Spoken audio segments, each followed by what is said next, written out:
정면 충돌했습니다. 정청래 민주당 대표는 조 대법원장과 한덕수 전 국무총리의 회동 의혹을 두고 사퇴는 물론 특검 수사까지 주장했습니다. 그런데 민주당에선 의혹의 근거를 공개하지 않고 있습니다. 조 대법원장은 관련 의혹을 전면 부인한 상태입니다. 이 내용 관련돼서 백인성 법조 전문기자 함께 알아보도록 하겠습니다. 어서 오세요. 자, 백 기자, 지금 민주당이 제기한 의혹 관련돼서 그 내용이 어떤 건지 좀 정리해 주시죠.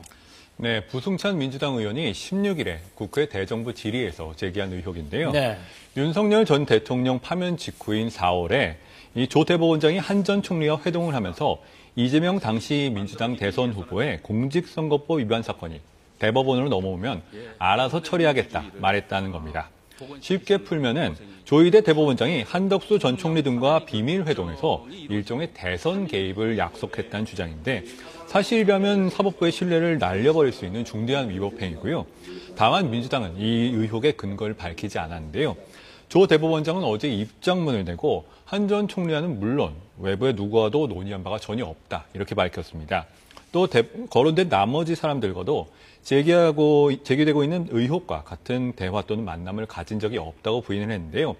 법원은 이 사건을 특검 사건 재판부에 법관 한 명을 더 배치하는 등으로 이 사건 속도를 늘리기로 했습니다. 자, 지금 대법원장은 전면적으로 부인한 상태입니다. 하지만 이제 정치권에서는 또 조국 혁신당에서는 야, 이거 탄핵 사유까지 되는 것 아니냐, 이렇게 이제 주장하고 있어요. 어떻습니까? 이게 실제 탄핵될 수 있는 상황입니까? 이론상으론 지금이라도 가능합니다. 왜냐하면 여권인 더불어민주당과 조국혁신당은 이미 과반수를 넘어섰기 때문에 네. 대법원장 탄핵안 같은 경우에는 3분의 1 발의 그리고 과반 의결이기 때문에 언제라도 대법원장의 직무 정지가 가능한 것이죠. 하지만 헌법재판소에서 이 파면 결정이 나올 거는 또 다른 문제거든요.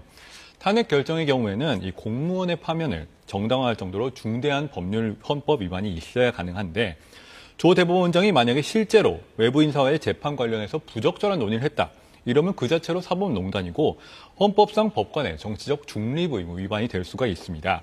하지만 국회가 이를 입증할 필요가 있는 것이죠. 예. 이 때문에 이번 의혹과 관련해서 탄핵 결정이 만약에 나오려면은 민주당이 주장한 회동 관련 이런 뒷받침할 녹취라든지 물증이 나와야 되는 것이고요. 앞서 조국 혁신당은 지난 5월에도 이재명 당시 후보에 대한 파기환송심 판결을 이유로 탄핵 소추안을 발의하기도 했는데요. 이는 재판 내용을 공직자의 중대한 법률 위반으로 보는 건데, 이를 인정하면 사실상 사심제가 돼버리기 때문에 인정이 좀 어려울 것이다, 이런 게 법조계 예상이었습니다. 그렇다면 지금까지 사례로 봤을 때 대법원장이 탄핵된 경우가 있습니까? 1985년에 12대 국회 때